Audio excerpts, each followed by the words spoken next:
got me in my digital mode last weekend. He was another activator. Oh, nice. Very good. Hello, Yes. everyone. Hey. Kyle here, AA0Z. Look, I've got Mike over here, the traveling ham. Hello, Mike. Hello. Great to be here. Good to be here. First, happy birthday.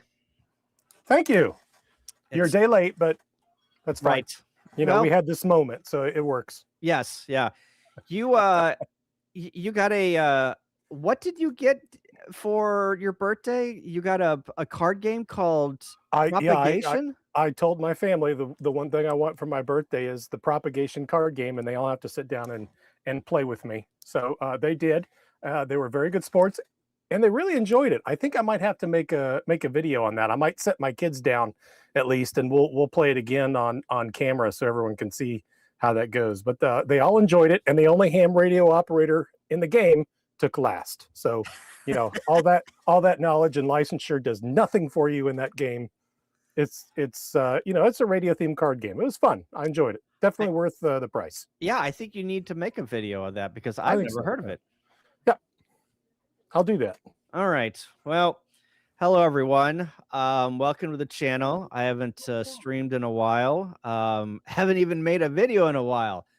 I've been doing some other stuff, but here we are here today talking about some epic POTA activations. Now, Mike and I streamed, I think it was July of last year, and I live vicariously through Mike on his POTA activations. And last time I had such a good time just rapping to Mike about all of his crazy locations that he has activated POTA. I'm just like, you know what? We need to do this again. So here we are. We're doing this again.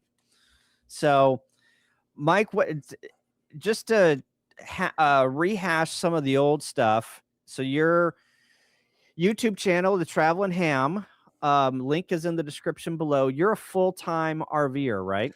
Full-time RVer. We just passed 6 years. Wow. Since we sold our house. So we live in a 300 square foot RV. It's a 34 foot long fifth wheel. And yeah, and in those 6 years, I think we have stayed in a house or in some similar structure for a total of about 3 weeks. Wow. So other than that, all the time has been 4 of us, wife and I, 2 kids, and a little Cocker Spaniel in this RV. It's amazing how little you can live with. I'll tell you that. That's all I'll say. I agree. You know, whenever I bought my hiker, and last summer I was out on the road for 3 weeks or so, and I was like, you know what? Now I can see how people like literally live minimally, you know, out on the road. I just needed like, you know, some clothes, some my radio, and some food, and now I was good, you know. So I hear you. Where are you currently now? We are pretty close. We're set up for next month and Quartz Fest. So we're not in the quartzite, what's it called? The Roadrunner area where it's going to be. We're south, closer to Yuma, but same basic setup. It's just not as busy down here. There's probably still 1,000 RVs down here, but it's not as busy and hectic and with some of the problems that they have up in the Quartzsite area. So we're gonna stay down here for a while. Are you gonna go to the big tent? The big in tent Quartzsite for like the RV show? Is that what you're referring to? Yes, it's actually the same week as Quartzsite. Yeah. My wife and son are planning on going. The daughter will probably end up tagging along. I don't know. We'll see what the Quartz Fest schedule is like. That's my priority. Gotcha. Will do. All right. Well, last time we just rolled through Mike's YouTube channel and stalked it for an hour, and that's what we're gonna do tonight. Yeah. So I don't know where we left off. So let me get this all set up. July, it would have been after all of the Yellowstone stuff. That's where we would have left off. Yeah, so let me get to, oh my gosh, I'm losing my scroll wheel here. So here's Mike's channel here, the Traveling Ham. And I think I was down, and we're just gonna like hit the highlights here. If there's something here that you want to talk about, you passed it there. Yeah. let's see where. Oh, you want to go over some of the old stuff? That's cool. Yeah. Oh, this was okay. Hang on.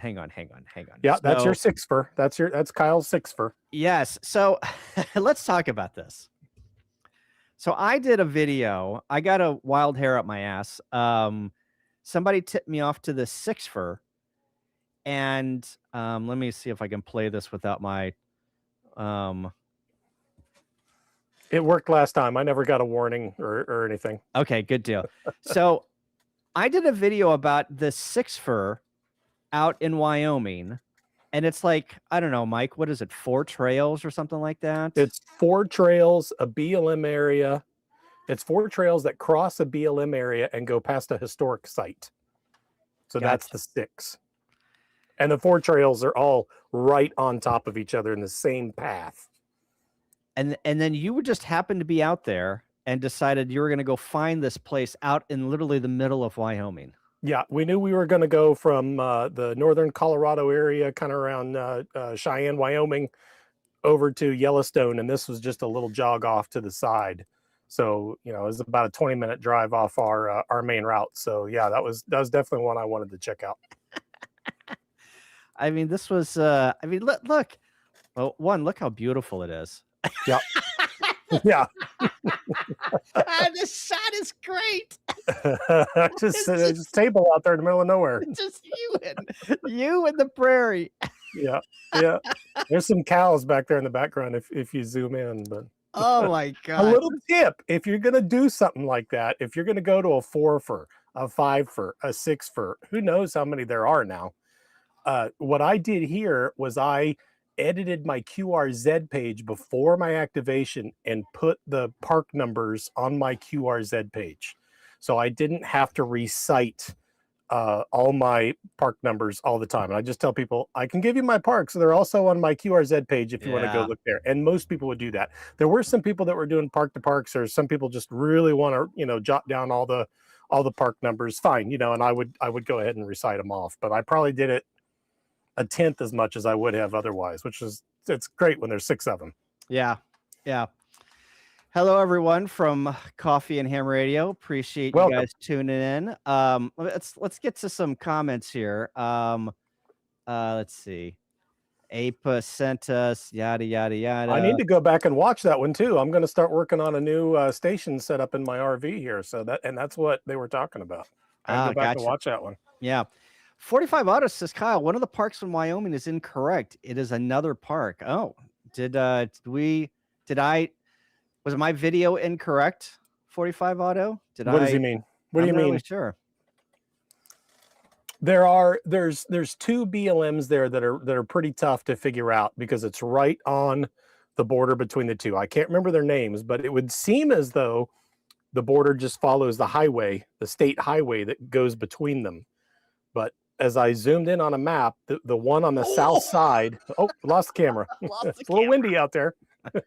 the BLM on the south side actually does cross the highway and include that spot where the historical site was. Gotcha. So I don't remember. You said one park or the other, and I thought you were wrong. And I think when I went out there, I found that you were right. And BLM mapping is atrocious. It's hard to figure out. I know I'm in one or the other, and I had to save a picture to say, okay, this is what I got from the BLM, and it's whichever one is shown on the south side of that highway. Yeah. Okay. But I bet that's what he's referring to. That was the only real tricky part to figure out. Gotcha. Yeah. I made that video on a whim, and I'm just like, you know what, I'm going to go with it. And, you know, if people correct me and tell me that I'm wrong, at least, you know, they're putting a comment driving the algorithm. Well, and if I remember, you presented it as though, you know, if there's something wrong with this, let me know. But from what I can tell, I think this is the case. Yeah, and then I just took it from there and ran with it. That was great. So then let's see, you got Polo here. There's actually one other one that I wanted to I wanted to hit on. Let's see. Oh, here we go. You were knocking me off the perch here. Yeah, that's right. So That was you came through the arch. yeah, yeah. Kyle had just taken over the lead, and I was like, "Oh, we can take care of that." So yeah, I snuck in there one day and got hired. And you see, Kyle there had 210, and I had to make it obvious that was why I was there. So Yeah. when I got my 211th contact, I stopped right there, and I only needed like 40 or so to get to there. I was just behind you far enough that I was off the leaderboard. And there's like that family of 4 that went out there and got like 180 contacts in one day, and I was just behind them. So that was fun. And that was like the second time you've activated the arch, right? Or maybe the third. Yeah. The first time I was there is when I got like 170 or 180 contacts or something like that. Yeah. Just went really, really well. About the same time of year, October, and yeah, it went really good. I think I was on vacation this week, and that's why I was not in town. I think that was the reason. There was something. There was something like that, and you had some personal issues going on at the same time. Oh, that's right. That's right. Because I contacted you, and you're like, "There's no way." Yeah. So. Yep. My mother had passed away that week. So yeah. I think I was just before that. Yeah. Yep. That was the 17th, and she passed away on the 19th. Yep. Yeah. Yep. All right. Well, I must admit that I did go back out and reclaim the lead. Dang it. I don't even know if I'm in the lead anymore. We'll have to, somebody needs to check that. I think you are. Someone else has come up in between us, but okay. But this story isn't over, folks. Oh no. Well, more to come. Part 3. Fun little rivalry. Yes. Yeah. Let's see what else. I'm just going back here a year ago. I know that I'm kind of going a little fast here. There was something else that I wanted to hit at. Okay, Angel's Landing. I mean, this place is picturesque, unbelievable. Yep. Yeah, it's one of the prettier spots out there. So, oh my gosh, look at that. Yeah, that's Zion Canyon right there. Jeez, that is unbelievable. And so, how high were you? Like, did you walk up the trail and then activate? Yeah. So Angel's Landing is a rock formation referred to as a fin. Okay, so it's about the shape of my hand like this. And what I have done is hiked up to the very tippy top and set up my station right there. And I mean, there's places where the trail is only about like 4, 3, 2 feet wide. I mean, and eventually you're taller than the Empire State Building. You're 1,500 feet up at the very top.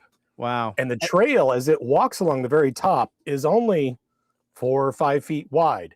So there they go. There went somebody. So that's the part I really like about this activation is just figuring out how to set up a station at the top there, because a typical setup is an absolute no-go.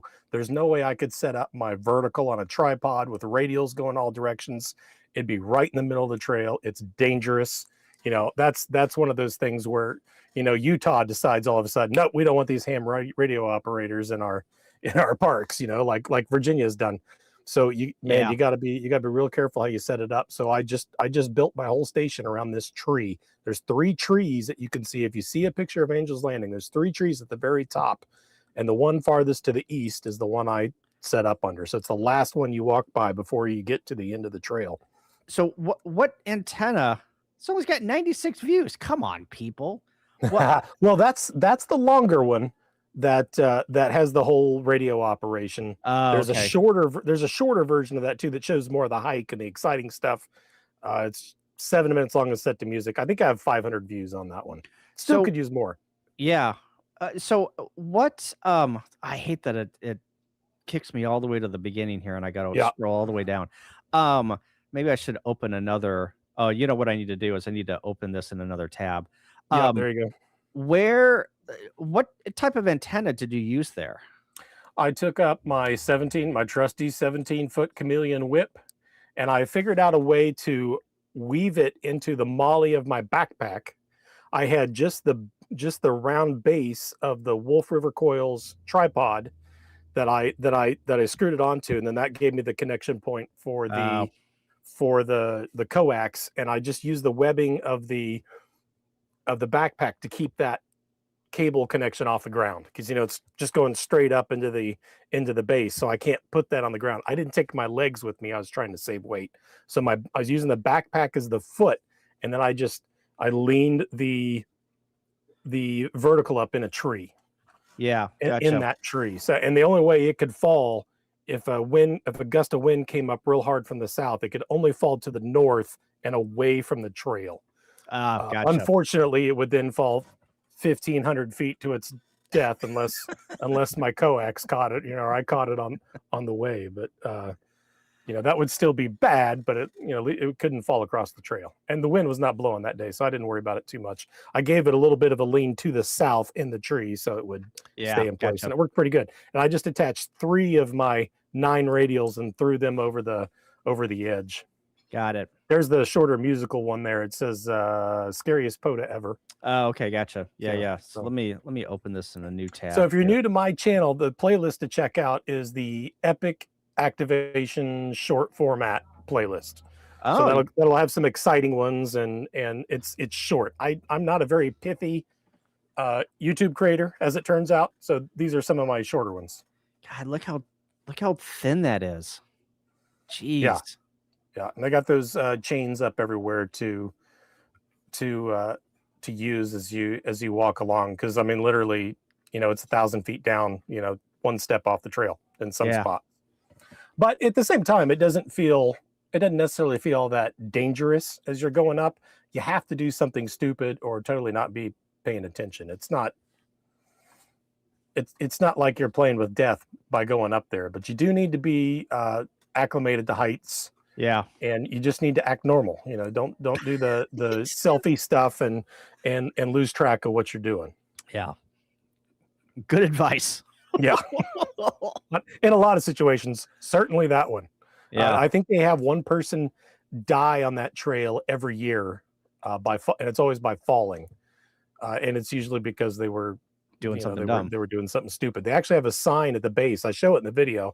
There's a sign at the base that says so many people have, or it's blank, and then it says number of people have died since 2015 or something like that. And they used to go up there with a grease pencil and write how many people had died, but it became a bragging point for people who were going up there hiking. So they just leave it blank now. They don't keep track anymore. Yeah. It's on my bucket list. I am going to do Zion, Angel's Landing someday. That's a great one. That and the Narrows that actually goes through the river. Yes, that is it's on my bucket list too. I've been doing like 3 or 4 days in Zion is definitely on the thing. Yeah, on the list. You do have to have a permit to do Angel's Landing now. I don't think you need one for the Narrows. And Angel's Landing was kind of competitive. It was tough to get. I think I was on my 5th day. Oh wow! Of trying, and it was the last day. But the temperature cooled off. The highs are going to be in the 70s instead of the 90s. So I put my first choice as a slot in the afternoon, and then I got it from 12. I think it was from 12 o'clock and later. I put that as my first choice, and we got it. My daughter and I hiked up it. Nice. Sounds like the lottery with what's that thing called, the Wave? I think, where people like are on the lottery for days and days and days. That one's very competitive too. Yeah, there's no, and I think in that case you actually have to be there. Yeah, you have to go to that ranger station. There's no long term. Right. Yeah. Right. Now there's a long term option for I'm pretty sure there's most things with the national parks have a long term option as well. So if you're planning to go out there, you can, you got to check in each case, but you can get a permit like 6 months in advance. If you don't get it, you can still go to the park and try while you're there. You can try from day to day to day to day. and it's every day like at 5 o'clock. It's like how it used to be buying concert tickets. You know, at 5 o'clock they're available, and everybody mobs the internet to try to get in there and get a ticket. All of you youngins that don't remember trying to call Ticketmaster at 10 a.m. on a Saturday for concert tickets, you don't know what you're missing. I digress. All right. Let's see. On to one of my favorite parks in the world, Rocky Mountain National Park. I love Rocky Mountain National Park. It is great. Looks like you did some hiking. Look how beautiful that is. Oh, Yeah, that's the hike up to Sky Pond. So there's a waterfall that a lot of people walk up to. I can't remember its name off the top of my head, but this is on the doesn't that start at Bear Lake? Yeah, it's in the Bear Lake area. Thank Yeah. you. From what's the name of the town that's there? Estes Park. It's on the Estes Park side. Yep. Bear Lake, and you hike up past the thank you video, Alberta Falls. A lot of people will hike up to that. You keep going, and after about 5 miles, you make it all the way up to Sky Pond, and that hike is a really cool experience. Yeah, it is very high altitude, from 9 to 11,000 feet. But and there's a spot there where you literally have to climb up a waterfall. Thankfully, it wasn't roaring too much that day. Yeah, but there was still a lot of snow melt going on there in July, so it was still flowing. But very cool spot. And that was a simulation of my Grand Canyon activation, is what that one was. Little NVIS going on here. Yeah, which I've learned now, when you're in an NVIS setup, there's still plenty of potential there for long distance contacts on higher frequencies. So if you're set up to do NVIS on, an NVIS band like 40 meters, yeah, there's still plenty of opportunity to go to 20 meters, and instead of using those angles that are 70 and 80 degrees up, you can still use 40 and 50 degree angles to make contacts for hundreds and even thousands of miles, is what I've learned. So it's there's quite a bit of capability there still when you're in that invis situation. You are not limited to invis in almost all situations, which we will get to as we go a little later. Yeah, okay. Let's see, what else do we have here? We've got Oklahoma has mountains. Yeah, that was a sota, and I found it, and not only does it have mountains, but it's got 8 and 10 pointers that aren't too hard, which is nice. And there was a nearby one in Arkansas that was a drive up that was 10 points. I think that was the next video on the list there. Interesting. I know that Oklahoma gets a little bit more mountainous as you go west. Yeah, but this is in the southeast corner. This is kind of in the corner by Arkansas and Texas, and it looks like a little slice of Appalachia. Interesting. Oh my God, I clicked the wrong thing, and let's see. There were a few guys that there's a few YouTubers that went to a Hamfest there in Arkansas. Jason 2.0 went there. I can't remember the name. It was it's Queen Wilhelmina State Park in western Arkansas, and that's kind of that area. And there was a drive up 10-point summit right there just to the east of that park. I've learned that sota, you got to cherry pick sota summits. There's some that take very little energy and they're 10 points. And then there's a ton in California for some reason that would take a ton of energy to get to the top, a lot of effort, and you only get 2 points. Yeah. Yeah. Let's see. Looks like were you doing a satellite contact here in White Sands? Nope. No, not there. No. That's just a regular HF POTA operation there. This is where you took your sliding skills to. Oh yeah, that's the location of the sledding incident, we call it. Let's take a look at this. Yeah, you can actually. No, there. I even called it. Yeah, properly named it right there. Yeah. So obviously, people, right? They get on these dishes and they slide down. Yeah, and you wax up the bottom of them because the sand. what eventually happens here is because the sand really doesn't slide that well. It gives you a little bit of resistance. So you got to wax up the sled to go down it. But even then, things can happen. But You're getting a running start you too. get a running start. I'm going to show these kids how to do it. And and that's what happened. And you gotta go watch this video, guys, because I got Metallica Sandman on there. YouTube has license for that song, so I put it on there, and it's and there's a slow mo. Oh my God! I had kids filming in all directions, because I thought this was going to be really cool, and it was, but not for the reason that I thought. Oh my God! You slid 10 feet on your head. Yeah, in the last shot, you could hear me hit. It's just like, whoo, as I hit the sand and roll over. But yeah, it's just too much resistance. So you get a running start and you hit and you just come to a stop, or you slow down at the very least. So. Oh, that's great. That's funny. And if you activate there now, I've learned you probably, if you're anywhere within a place that a ranger can get to easily, you'll probably get interviewed. They'll ask you what frequencies that you plan on transmitting on, and then they'll radio that in, and they'll probably come back and tell you it's okay, but it's because there's so much military activity around there. They at least will come out and check on you. So that this year I activated twice out there, and I got interviewed both times. There was a couple years earlier, I hiked a couple miles out in the sand dunes and activated way out there, and I didn't see them. They didn't come talk to me then. So maybe I'll try that next time. Yeah, forget it. Too many donuts that morning. You can actually hike so far out there. It actually says, "Don't." There's a sign that says, "Don't go any farther. We drop bombs here, and there might be unexploded ordnance out there, so you don't want to go any farther." So you go up to that sign, and then you're safe. Isn't White Sands? Maybe it's a different part of White Sands. Isn't that where like the shuttle will land if they have trouble and they can't land in Florida? Yeah, it's a backup location. I think they did have one shuttle land there back in the mid 80s. It was pretty early in the program. And they did some test landings there before they flew them at all. Gotcha.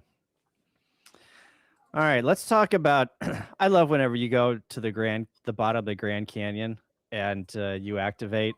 These are some of the best videos. But this was not, so this was a place that you could drive to in the bottom of the Grand Canyon, right? Yes. If you go on I-40 west of Flagstaff, Arizona, there's a little part of Route 66 that loops up to the north. Look for the town of Peach Springs. And there in town, there is an Indian game office, like a fish and game office for the reservation.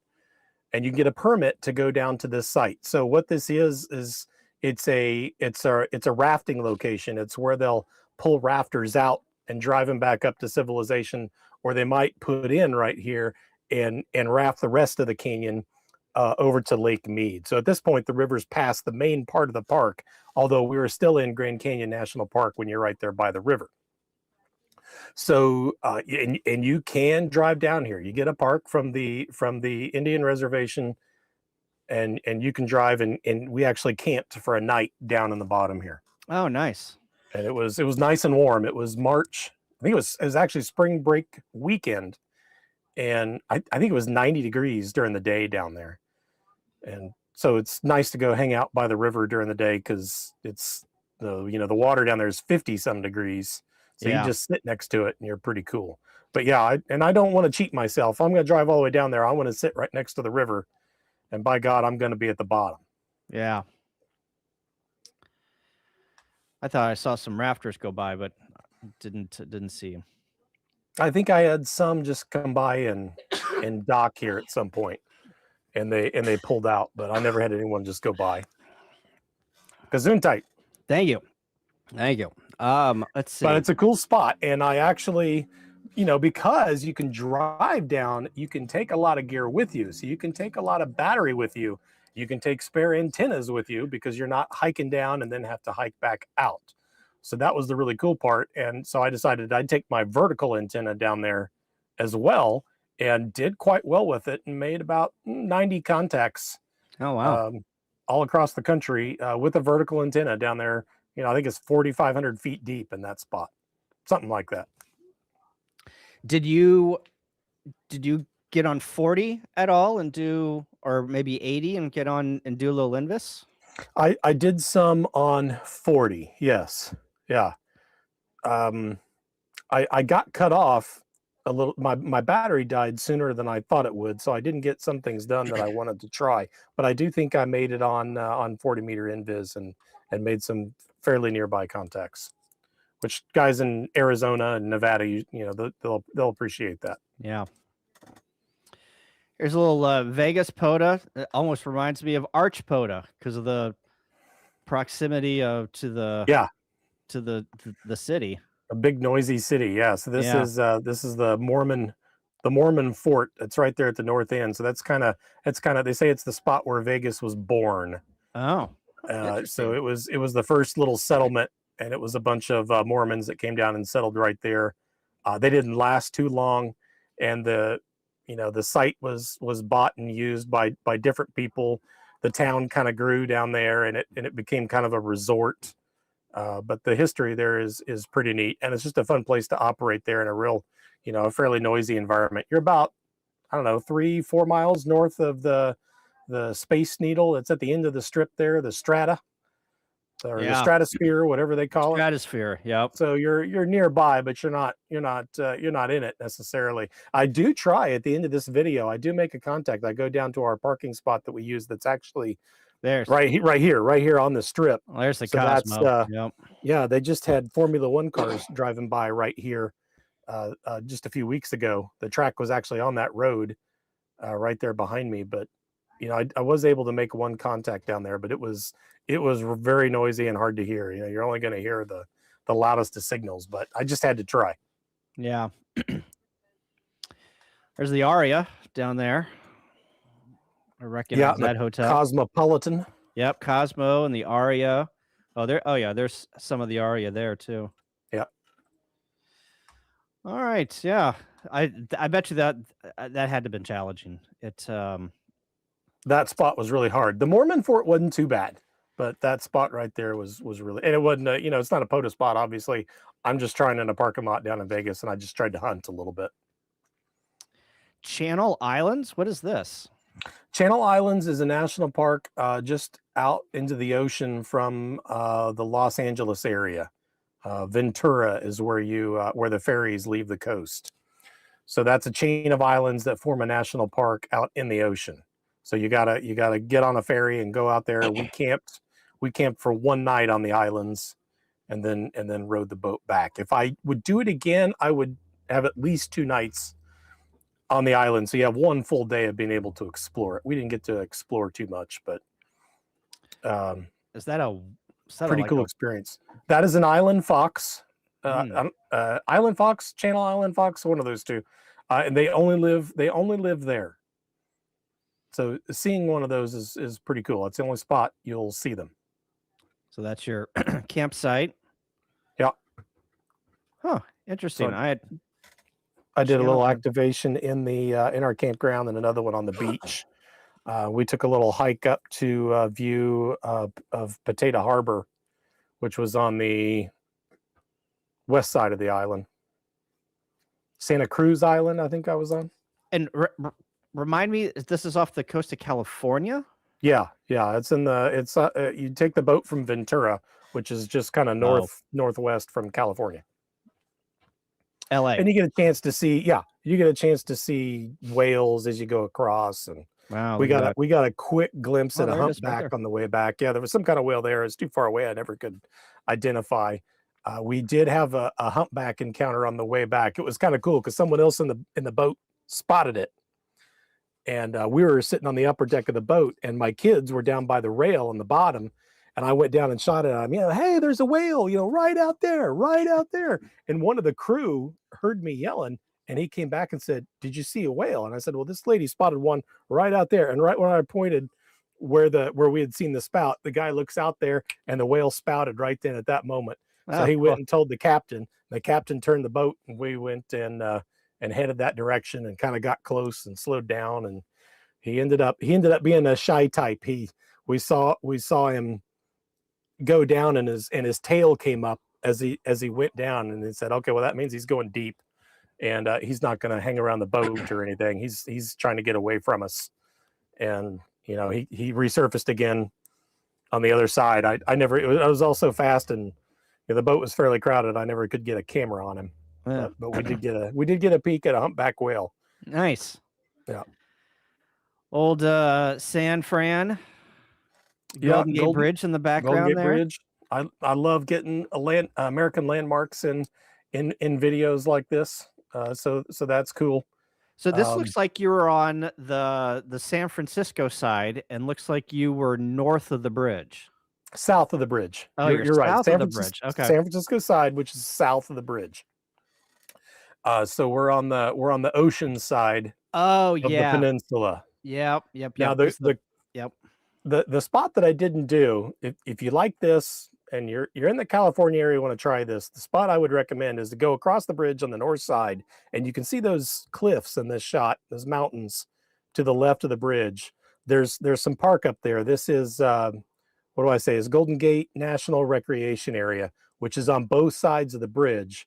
And so from the other side, you can get a nice view back across the bridge from the other direction and have the skyline, the San Francisco skyline in the background. So if I go back there and do that again, that's where I'm going to go. Oh. But we were just touring San Francisco, and I had a little bit of time in the evening before sunset. We were going to go out there and watch sunset from this spot, and that's where I was going to activate. And it just made it a little easier. We went across the Bay Bridge from where we were camping, so that's the direction we were going to go back. I didn't want to drive across the bridge in our limited amount of time, so this is where we set up and got still got a good view. Looks like there's a barge, ship going underneath the bridge there. Yeah, a big cargo ship went under there while I was activating. And this is how I like to POTA. I like to find a spot like this and just sit there and enjoy it for an hour or so while I'm getting 10 or 11 contacts. And just enjoy that. That's how I like to do it. There's a parking lot nearby I could stay in and just get the park activated.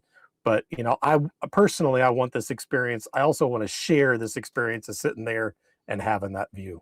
Yeah, it's really cool. Let's see what else. Let's see. Here's the Grand Canyon again. Maybe, no. Let's see. Angel's Landing. I love how, whenever I reload a page and you haven't uploaded another video, but now they're in a different order. I don't understand that. Well, and I've rehashed some things in there too. So we go backwards in time, some of them, but that Pinnacles one is a cool one.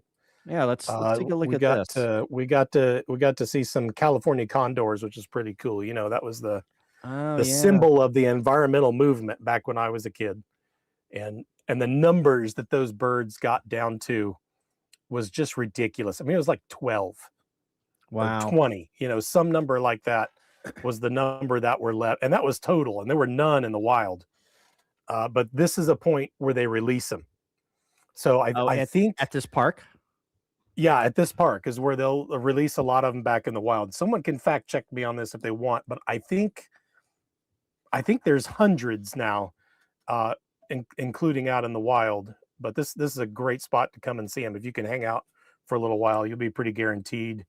They seem like they come out in the evening and circle around, but that was pretty cool. You're like, oh, there's one. Yeah, that's kind of how it went. Yeah, and there they were flying by my activation spot right there. Gotta get them. I know that I think that there are somebody's gonna fact check me. I think there's California condors that roost in the gables of the bridge that you can walk across in Arizona on the Hoover Dam. Very possible. I know there is some in the Grand Canyon area, so that would be reasonably nearby. Yeah, I remember watching a video and somebody was like, "Oh, there's a California condor," and I'm like, "Wait a minute, you're kind of like in Arizona." I didn't know, but it's hot, it's arid. They like to roost up high and whatnot, so it made sense. And I think that they were They were beside the Grand Can or the Hoover Dam. You know, the new Yep. bridge that they built. And you can see them in Grand Canyon. You can see them in Zion as well. Okay. That whole area right there. That all those are all pretty close to each other. Let's see. What else? What else? Well, don't skip over Greg there. Let's go back there. Okay, where do you want to go? If, Greg here? you know, yeah. If I tell people if there's one video you watch, even though it's not geographically centered at all, this is a great one to watch. So we've heard these guys activate a lot of times. If you hunt POTA very much, you've heard these guys activating, and I just think they're the epitome of going out and having fun on an activation. Just were they just they're just fun to hang out with. Yeah, they're just a hoot to do they like, you know, obviously they've activated quite a bit. They know all of their callers, their hunters, right?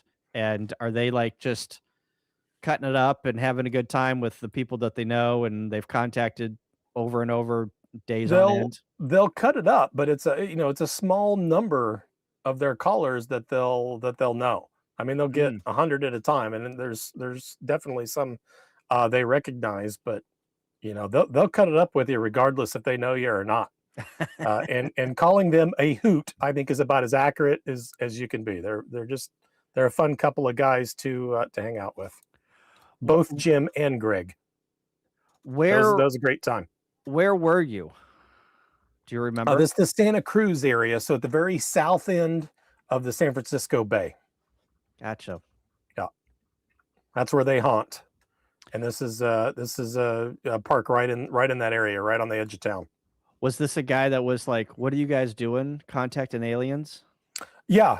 He had come out and talked to Greg when he was out activating previously, and Greg's got a fairly regular schedule, so he came back with some radios that he had acquired from somebody somehow, and he was wanting to have us check them out and see if they were legit, you know. And they were like it was a brand of $30 or $40 handy talkie, but we got him to work on a nearby repeater, and he felt good about it, you know, because we're licensed, we could sit there and transmit with it and make sure it works, and you know, and he felt like he had something that was good there. So it was good stewardship on Greg and Jim's part. Cool. But that's a fun one to check out. Let's see. What else? What else should we take a look at? You got the Grand Tetons here. I'm not sure why those are there. It's like you're going backwards. Yeah, we're going backwards in time or something. I don't know what's going on. Did you shuffle this deck? What's going on here? I'm telling you, whenever I reloaded the videos just popped up in random order. It's like the older ones are up above the newer ones. What if you scroll down? Well, it goes 10 months, a year. Oh no, those are older ones. Okay, all right. Well, we were here. It's hard to follow your scrolling with the refresh rate. Yeah, well, we were here, so I don't know what we did, Mike, to tell you the truth. This is like sitting next to the computer with my mom, and she's scrolling around. Should I click on OK? Yeah, that's your only option. Click on OK. You're all right. I can't even tell if you're scrolling up or down. Yeah, there you're about there. Keep going up. Yeah, okay. Here we go. You'll be back to where we were. Yeah. Do the new tab thing. Here we go. There we go. Okay, gotcha. All right, yeah, here we go. So, let's see. What's Golden Gate? We got that. Let's see. Oh, and there's Redwoods. Oh yeah. Let's take a look at that. Yeah. Now that's a cool spot. That's one of my favorite spots in California.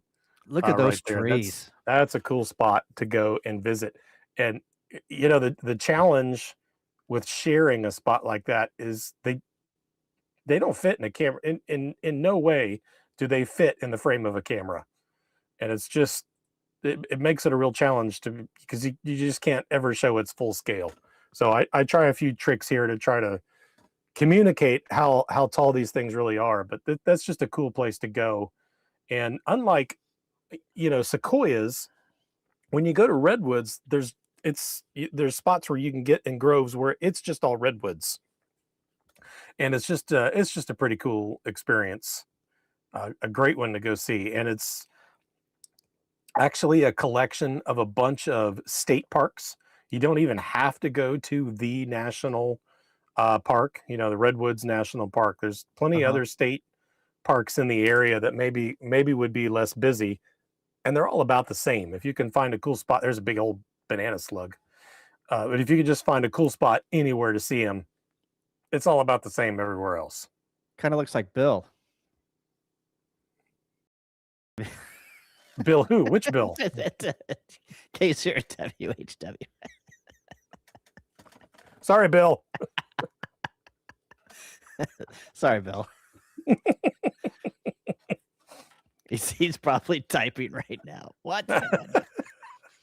What the hell? I mean, the first, like, where do you even throw? Like, if you had a wire antenna, where would you even throw it? Your first branch is 100 feet up.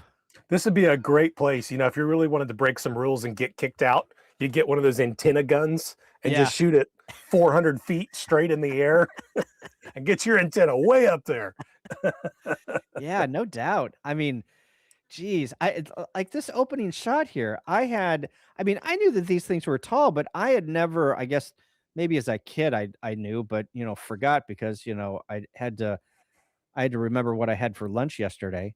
Like this shot here with you, I mean, look how tall this is. Yeah, and those aren't even the tallest ones. I mean, you get into some old growth groves and they can approach 400 feet tall. Jeez. And, you know, like this one that I walk along here, this is one of the tricks I tried to get the full scale, is just to walk all along the length of one that I think that fell back in the 90s, and it was 370 feet tall. Jeez. It's just wild. And they don't think they can get any taller. Once they get above 400 feet, it just becomes too hard for them to draw water up that high. So they think that's just kind of their limit. This is a good shot here. So all those trees. Oh, you killed me, Kyle. Oh, sorry. All those trees right there were normal trees, and then there's like a small redwood behind them, you know, that goes up. You know, they're 40 or 50 feet, and that sucker's like 150. Wow. Very, very cool spot. Is this is this Olympic National Park? A few of them there in Olympic National Park on the Olympic Peninsula.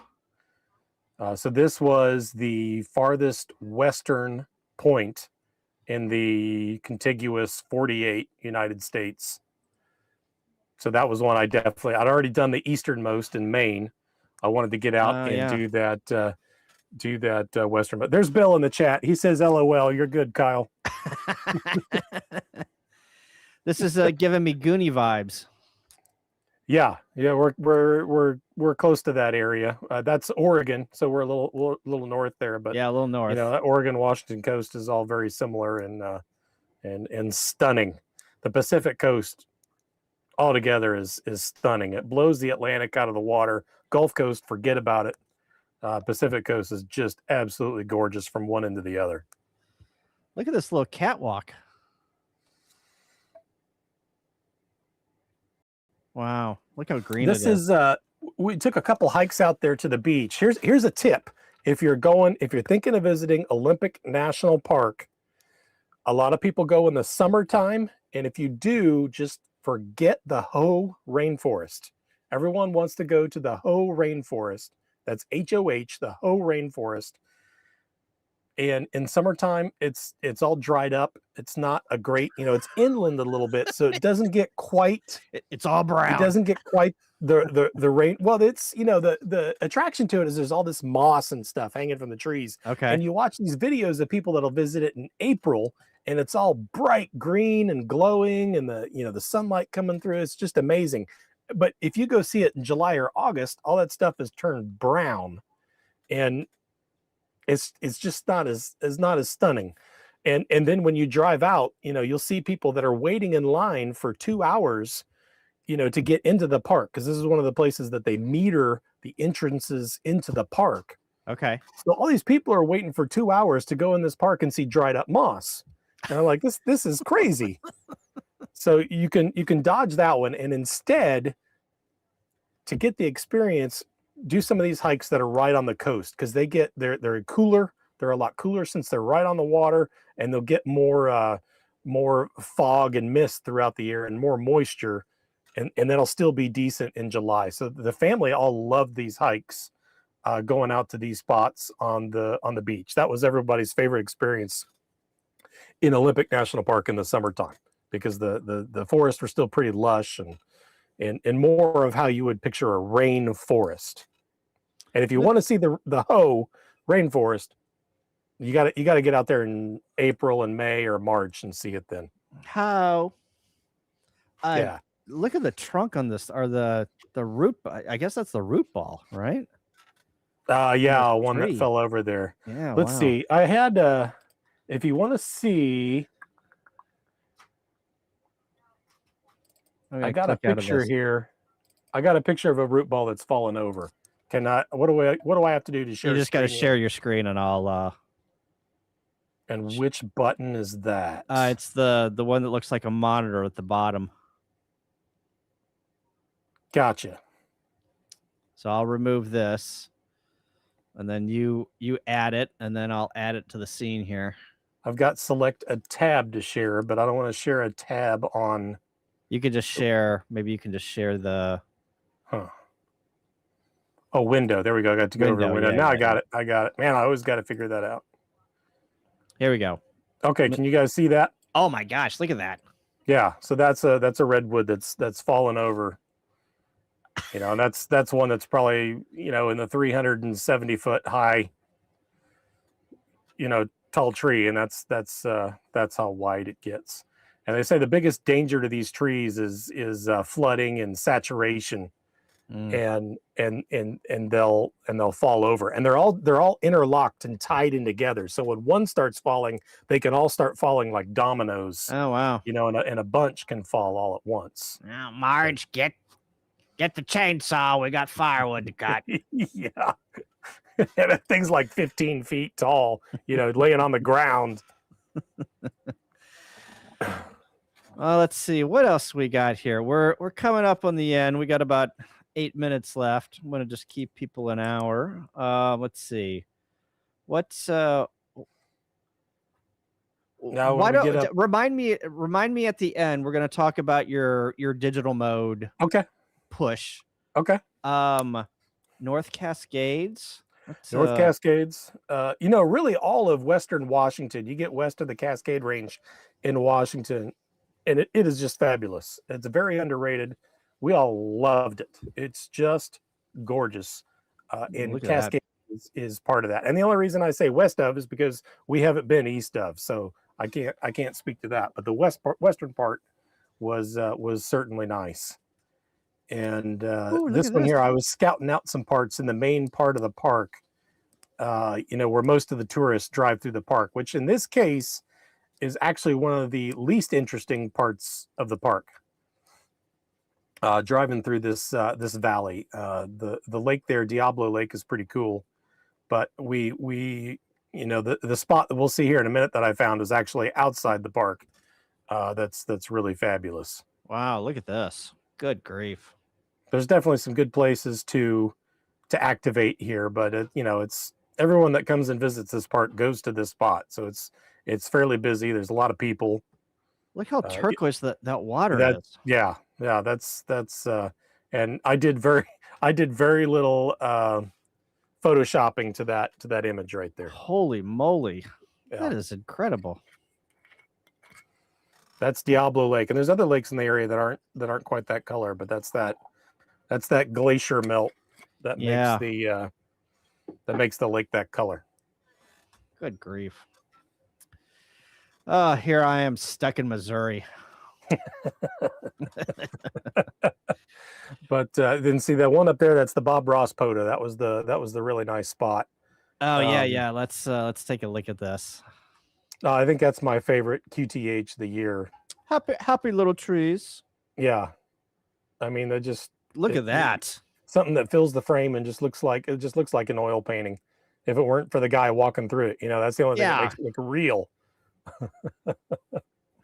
That's a real place, dude. That's not AI. That's a real dude. That's right. That's hey, right. dude, get out of my shot.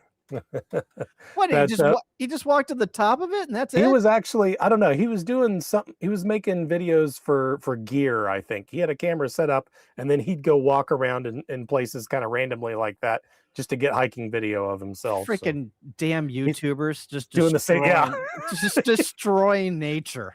Just yeah. I couldn't absolutely. complain. Yeah. Stupid YouTuber in my YouTube shot. When another YouTuber ruins your YouTube video, you know you have a problem. So this spot is Artist Point, which is just north and west of North Cascades National Park. That mountain you see in the background is I believe it's pronounced Shuxon, which is actually in the park. So I'm right on the edge of the park in Mount Baker Snoqualmie National Forest. Just rolls off the tongue. Man, I mean, look at that. That is, I mean, it's got green. Let's go back here. Come on. So literally, it's got green forests. You've got mountains, snow-capped mountains. There's actually glaciers on that mountain. You can see, you know, glacier color. That same color that we saw in Diablo Lake. There's some of that on that mountain too. And then you've got this, you know, I'm not going to call it a lake, but like this, you know, mirrored pond with this, you know, rock formation in the evergreens in the back. I mean, my gosh. Yeah. Good. Yeah, here it is. I got one of it on a cloudy day when we went out and scouted this spot.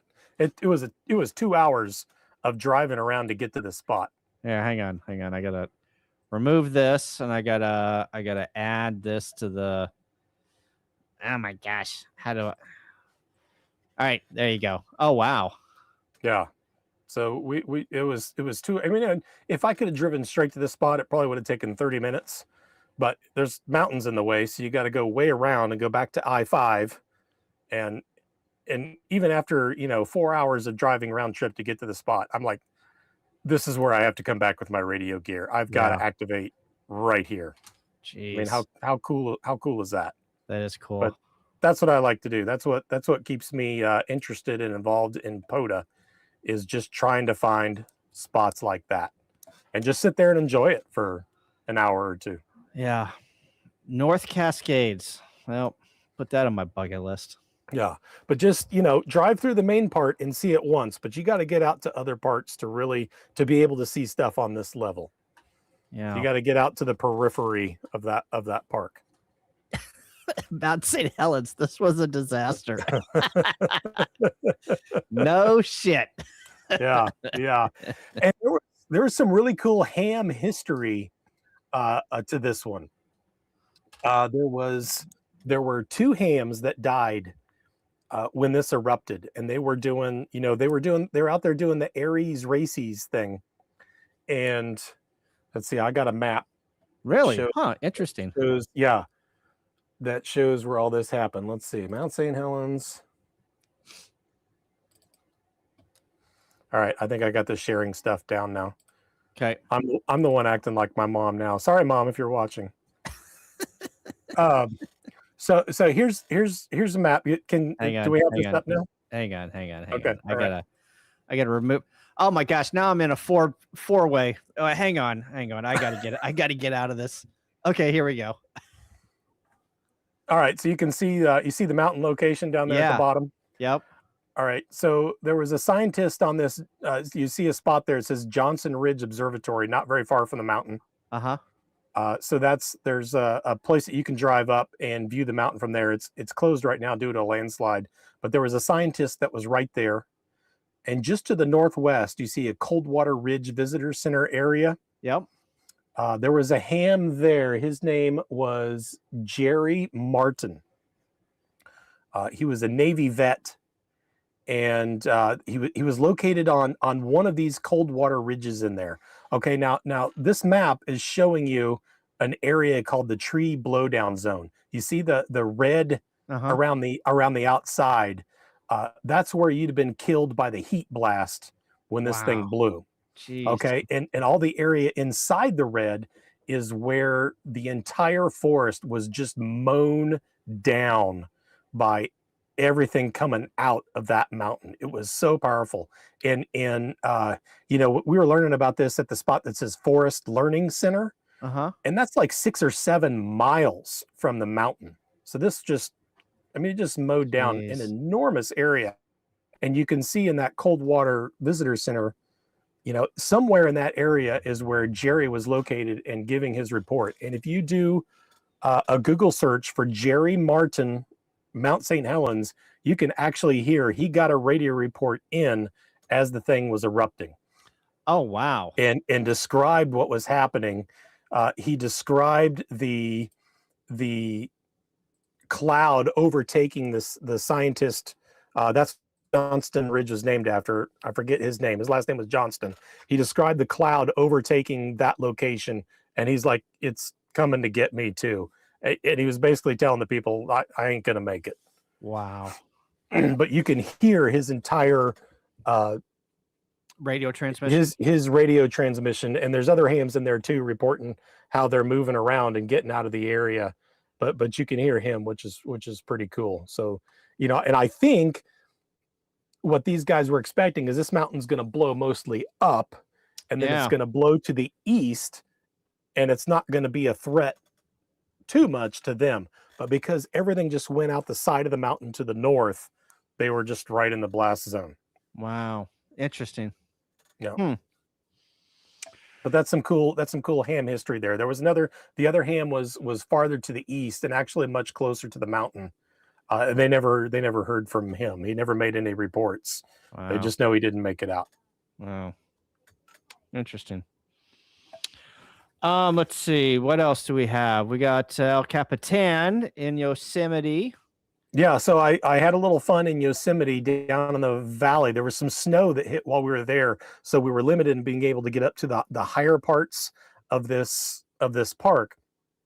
So I thought what I would do is get down the valley and try to get in some of the worst possible places I could find to transmit out of and see if my vertical antenna could get a signal, you know, over the mountains. Yeah. So I got in locations, and the one prior to this is Half Dome. It might be a little better example. There's that shot of El Capitan right there. Yeah. So that's mountain climber Mecca right there. But he's like a 50 to 55 degree angle to hop over there, which I was able to do, but at that angle it starts to limit the distance that I'm making. Still not invis. I am still not limited to invis, even at that takeoff angle, but I'm only making it to like Colorado. Yeah. Well, do you think that your signal's just going around the mountain though? You know, it's hard to say for sure. Yeah. But you know, El Capitan was a little harder case. But in the case of Half Dome, which is the video before this one, you know, I'm pretty down in the valley. I have to hop over something to get out. And I don't care how. I don't care if I'm knife edging at the top, it's bouncing off the opposite side and getting out. Yeah. Or if it's just leaping out. I don't care. I know I can get a signal out. Yeah. I wonder how much of that is like just bouncing off the mountainside and then propagating that way, you know? Yeah, it could be. Who knows? But I've got this situation right here where that's Half Dome in the top of that shot. And he's a 45 degree angle to get over. And it doesn't sound like a lot when we're sitting here talking about it. But, you know, if you look out on the horizon while you're outside and imagine a mountain that climbs 45 degrees up the horizon, you know, 90 degrees is right over your head. 45 degrees is pretty damn high. That is you have to try to put yourself in a situation that's bad, it's that bad. Yeah. And my point is I'm still not limited to invis. Yeah, right. So yeah. I think there's a lot of activators that stay away from some spots in valleys, some places that they think would be hard to get out of because they think they're going to be limited to invis. And my message is to give it a shot. A quarter wave vertical does great. A low wire can still do really good, but you're just, you know, you can still go down to 20 meters, maybe 15 and still make distant contacts, you know, as far as 2,000 miles. Yeah. Interesting. Jody has a quick fact here on Mount St. Helens. Harry Truman I think was one of the first people to die. Like, wasn't he like Jody? Wasn't he one of those guys that they tried to evacuate, and he was like, "I'm living here. This is my place. I'm You're not moving." yeah, you're exactly right. You're Yeah, exactly right. He was and the his name crusty was old Harry Truman. Yeah, 70, 80-year-old guy that ran a hotel right on yeah, this lake that just got buried. yeah. And he's like, And "I ain't moving." yeah, he's like, no, no, my wife and I ran this. My wife died here, and if I'm gonna die here, then I'm gonna die here too. Yep, And he did. and he did. He did. Yeah, it was not. That was not a pretty spot.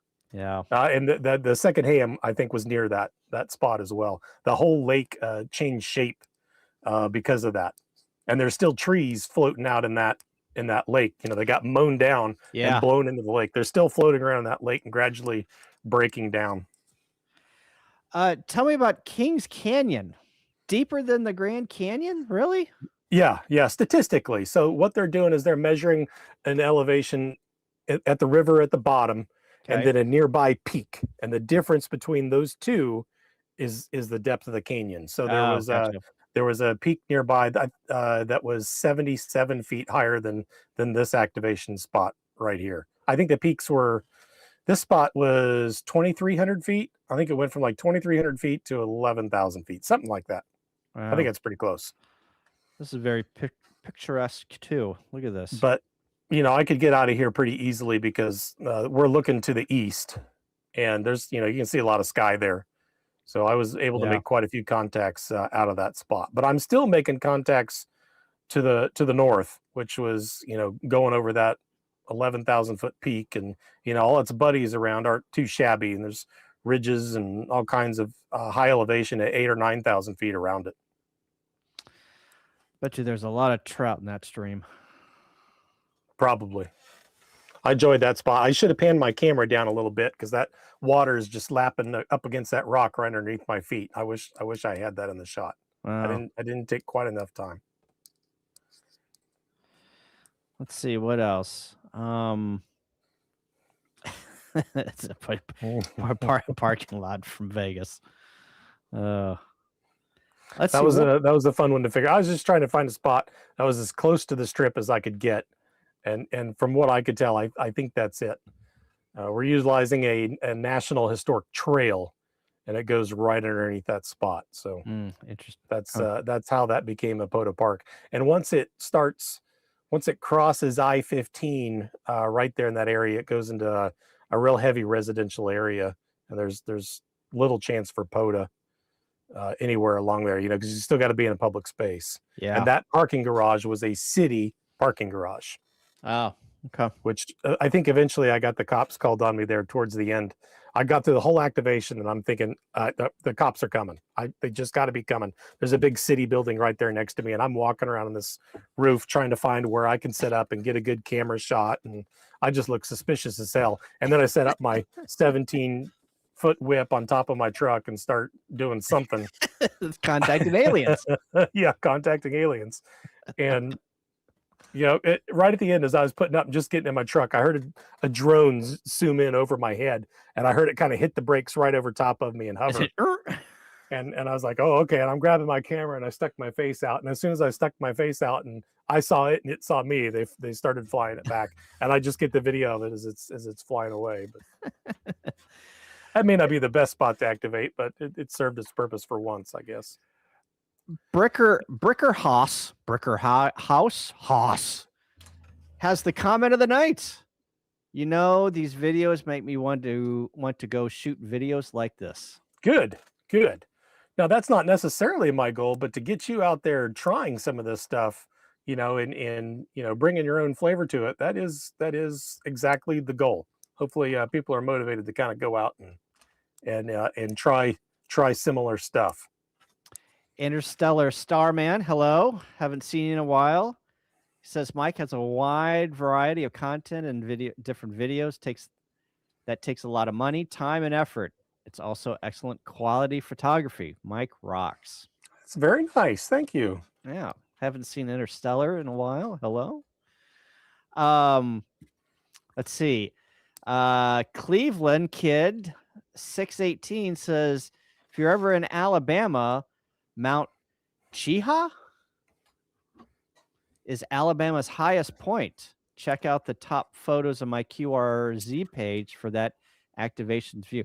Well, what is your call sign? We need your call sign to check out your QRZ page. Did I pronounce that right? Chiha? Looks right. CHEA. Ha. Ha ha. Well, that's Drew, AC4TC. Oh, okay. Yeah. Good deal. Thank you. That's a good segue. You wanted to talk about the digital mode revival.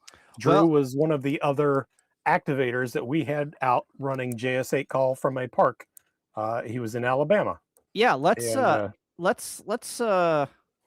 talk about. I got two things I want to talk about. This is the first one, so let's talk about this digital modes, RIDI, FT8. What's going on here?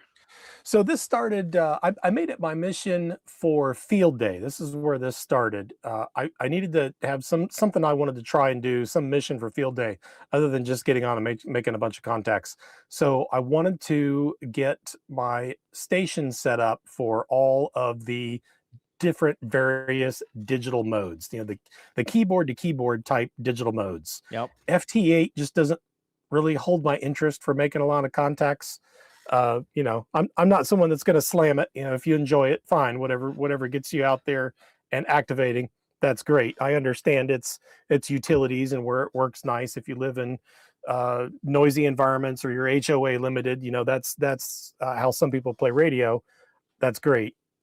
It just doesn't entertain me that much. And I would like to have the opportunity to do some digital activations using some of these other modes. Okay. Yeah. Like the one you like, Kyle, RIDI. I love RIDI. PSK. We did JS8 here. So I would like what I came up with is an idea of just a regular monthly rotation, a predictable schedule where we can rotate through different modes and get people trained to go out and activate or hunt from their homes using these digital modes. Because the only problem that these modes have is if you just go out and try to make contacts, you're not going to have much luck. Right. Most people don't use them because other people aren't on them. So we're trying to break that pattern and set up this pattern of first Fridays, every first Friday of every month at midnight UTC. So technically it's actually the Saturday after the first Friday. And rotate through some different modes. So we started on RIDI, which I did from Crater Lake, and successfully activated that one using RIDI. I did PSK the next month and got a successful activation there. And then we did JS8 just here this last week and got that one done as well. So there's enough people out there hunting. If other people want to come out and activate, and take the opportunity to try to get an activation done with one of these modes, we've stirred up enough business now that you can do that. And I did have at least two other activators come out. I know of two because they spotted on POTA as a JS8 station. I think I have confirmation that both of them successfully activated. I know Drew, AC4TC, did from Alabama. He said he got 11 and what, JS8 contacts. JS8. Okay, gotcha. Yeah, so the potential is out there to be able to successfully activate using these modes, as long as we can keep this going. So the next one coming up will be the first Friday in January, which I think is January 2nd. And it is the day before the ARRL RIDI Roundup, which starts the following Saturday. So I thought, well, we should do RIDI again that month. And, so we'll probably catch some people then that are getting their stations ready to run on the Roundup the next day. But if you want to have an opportunity to activate or just make contacts, period, we've created enough interest that we can get that done. So a few thoughts on that. Brick Haas says, so a schedule, where do you post the schedule? Do you just have to follow your YouTube channel and take a look at your videos? What do you think there? So far, yes, that has been what it's been as we've got this started, and we'll see where we grow from there. The Gray Man POTA had me on the Ham Radio Kids table to talk about this topic specifically. Yep. So there's a live stream that you can go back and watch that covers a lot of these topics. But we also have set up a room within their Discord page that's dedicated for this. So the answer to your question is for now, yes, on my YouTube, on my Facebook, on my Twitter account, I'll post information there. I also have a small list of people that have emailed me that want to be on an email list. So if you want to be on an email list, you can check out my address on QRZ and send me a message that way. And as long as I remember, I forgot last month, but as long as I remember, I'll send out an email to let you know. But we're planning these. I'll plan these things out months in advance. I've only got one scheduled now for January. But between now and then, I'll probably figure out what I'm going to do for all of 2026. I'll just plan out the whole year. It's always going to be the first Friday. And, do I just have a few that I want to cycle through or a bunch that I want to cycle through? It seems like everybody's got one that they really, really like. So I think I'm leaning towards cycling through a bunch of different ones on the first Fridays. And, then we get into some of the like the Olivias, Contestias, SSTV, the list goes on. There's a lot of requests to do Vara and things like that. And maybe we do that. Maybe we add in some other dates on top of that where we'll rotate through the more popular ones, 2 or 3, or maybe just one does really well. So we'll do it once a month and have a second date every month where we roll through these other ones. We'll see how it goes.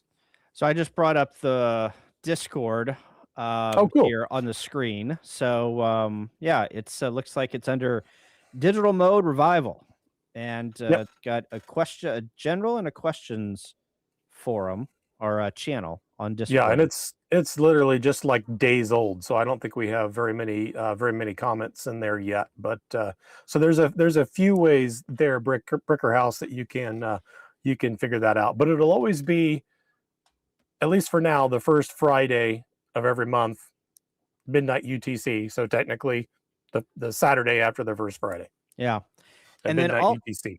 And then also, so for you peeps that like RTTY, every Thursday night, I think it's from 7 p.m. Central to maybe 9 or 10, there is a RTTY sprint. So if you go out and get on the RTTY frequencies on Thursday nights, you're going to see not a lot of, not a ton of RTTY, but you're going to see RTTY. But the RTTY roundup, like Mike said, is January 3rd. Well, that Thursday, everyone is tuning up their stations. So the New Year's Day night, you're going to see probably a couple of hundred stations on the RTTY bands. And then you'll be ready for the 2nd to do your POTA. And then on the 3rd, you can slide right in and do RTTY roundup. You're ready to your heart's content. Yeah. The little deedle D's. Yeah. Brickhouse says, never done RTTY. Any good videos on how to do it? Oh, Brickhouse, you got to search my YouTube channel. Yeah. Kyle's got some good ones. You had a great interview with someone that did RTTY contesting. Yeah. Craig is the king. He has got all the records for RTTY contesting.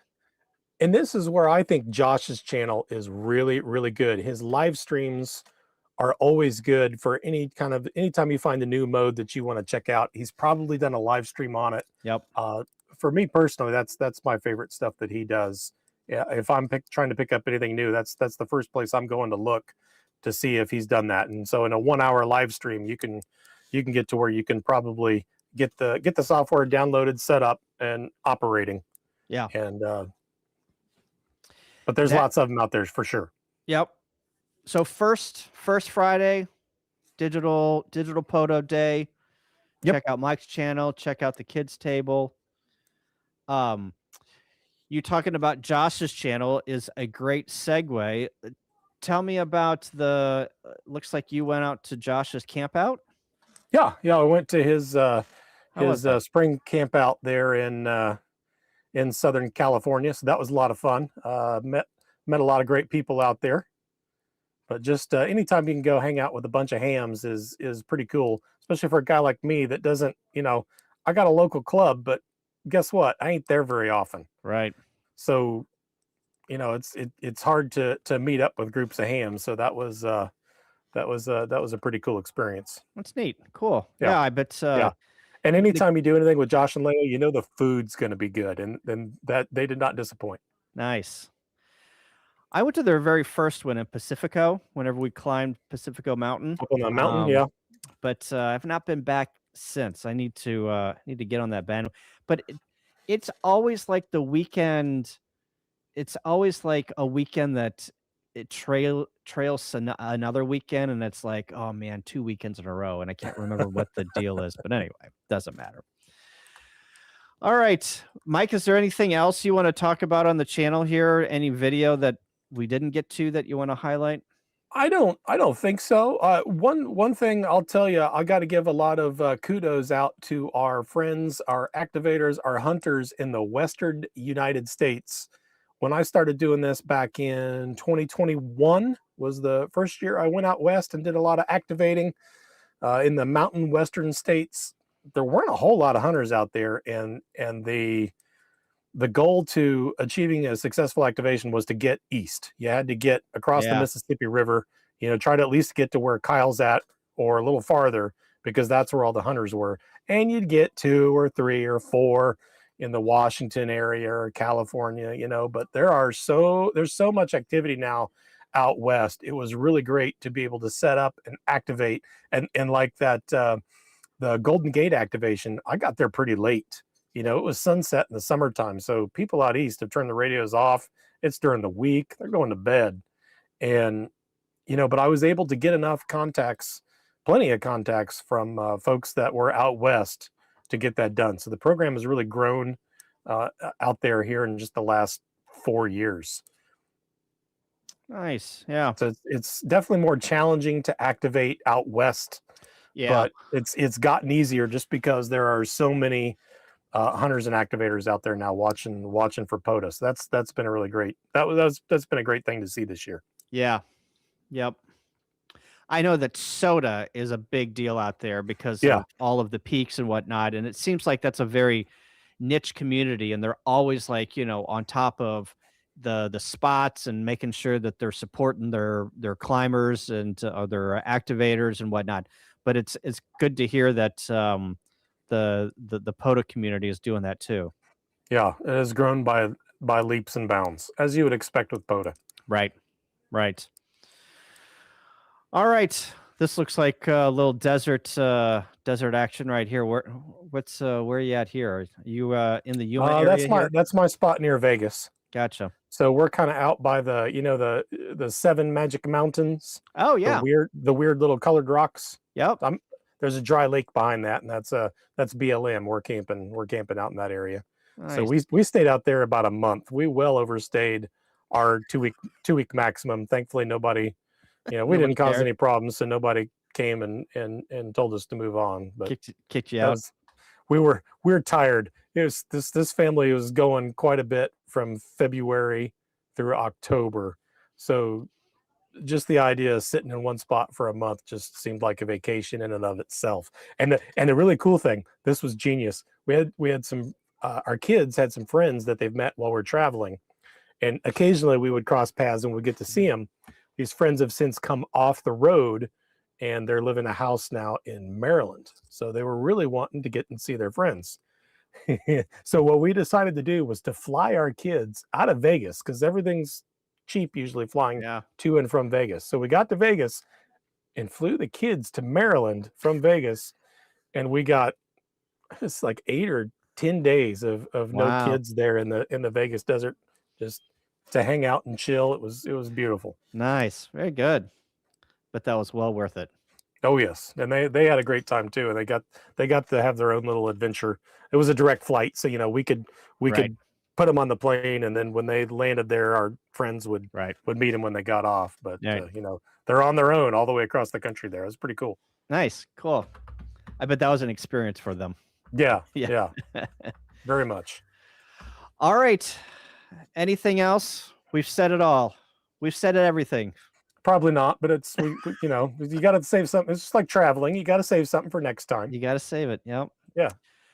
Well, I guess put this on your calendar for next year, boys and girls. We'll do this again. We need Mike to rack up some videos and do some other Bob Ross picturesque activations. So we got something to talk about. So you're on the hot seat, Mike. Yeah, we got a few things we're going to do here in the Southwest. We're staying in the area till we're not going back to Kansas until April. So through March, we'll still be in some fairly interesting areas and should get some interesting activations going. I think from here, I'm going to spend a decent amount of time in the Kofa Wilderness area, which is where everyone goes and POTAs from Quartz Fest. So okay. I think I'm gonna spend several weeks activating in there. We may even pull the rig over there and stay there for a couple weeks before Quartz Fest and really explore that area. So there should be a lot of that content. I'm going to be doing a lot of CW stuff. I'm going to be practicing CW a ton here while we're taking it easy for a couple months to try to finally get a little more competent. Increase those receiving skills that I've needed to work on for some time. So there'll be some of that as well. Yeah, working on that head copy stuff. So I've not had the time. Believe it or not, this is a very busy lifestyle, and I have not had the time to be able to put into that. So now I can prioritize that for 2-3 months and see if I can get that going a little bit better. So that'll be a theme. I'm actually going to start setting up my very first radio station within the 8-ton radio go box. So there's hopefully going to be some videos on that as well. I've finally kind of scored a little I don't know, 18-inch by 4-foot niche that I can call my space, and I'm gonna set up 18 inches by 4 feet is all I get. It sounds wonderful. You know, to me, it sounds wonderful. So I'll get a little workstation. I'll finally have a place to sort of permanently set up a radio within the RV. I'm hoping to get an ATOS 120 to install up near the roof to control that with my FT891, and that'll be the station. Finally, the 8-ton radio go box will have a radio station set up within it after 6 years. Yeah. Very good. Well, I hope you do a video on that. I hope you do some. Should be a few. Yeah, that'd be awesome. All right, I think I'm done. You done? I think I'm done. I think I'm gonna go get some ice cream. Sounds good. Sounds good. I got a little birthday treat. I still I can eat, so I'm looking forward to that. Nice. Some southern banana pudding. Oh, sounds great. Yeah. Mike's channel is in the description below. Give him a sub and go out and live vicariously through Mike, because that's what I do while I'm sitting on my couch. Absolutely. I go, Mike just put a new video out. I live vicariously through Kyle. I pretend like I have a vibrant career and I make a ton of money. Man, if I could retire now, I would. Man, I'm dreaming of retirement, but not yet. You just have to change your definition of retirement. Well, that's true. That's true. I mean, there's always semi-retirement, right? There's always there's just quitting and walking off, too. Right. Yeah. Don't listen to me. Do not take career advice from me. That sounds really good. I will not be making videos on that. That sounds really good. All right. I digress. All right. Thanks, guys. Thanks, Mike. Appreciate it. Thanks for being on the channel. Anytime. And, pleasure. We'll see everyone in a couple of months, maybe. I don't know when my next. Actually, I have a bunch of videos that I've already uploaded to the channel. I just haven't done thumbnails for them, and haven't done a bunch of life gets in the way, boys and girls. Yep. YouTube is not my full-time job, so don't punish me for it. You've been going and doing a lot of exploring yourself too. Well, I got my let me try not to dox myself, but you can, look on QRZ and find out where I live. Let's see.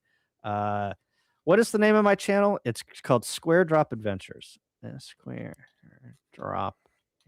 Yeah, put that one in there. Oh, here we go. So I'm hot and heavy on my RV channel here. I've been uploading once a week for the last year and a half. So if you want to get more of AA0Z, you just need to go to my Square Drop Adventures channel and hang out there. I've this is what I don't understand. I've got 626,000 views on my RV channel, Wow. and I've got 1,700 subscribers, and so let's do this. Let's do the math here. Let's go to my other channel, AA0Z.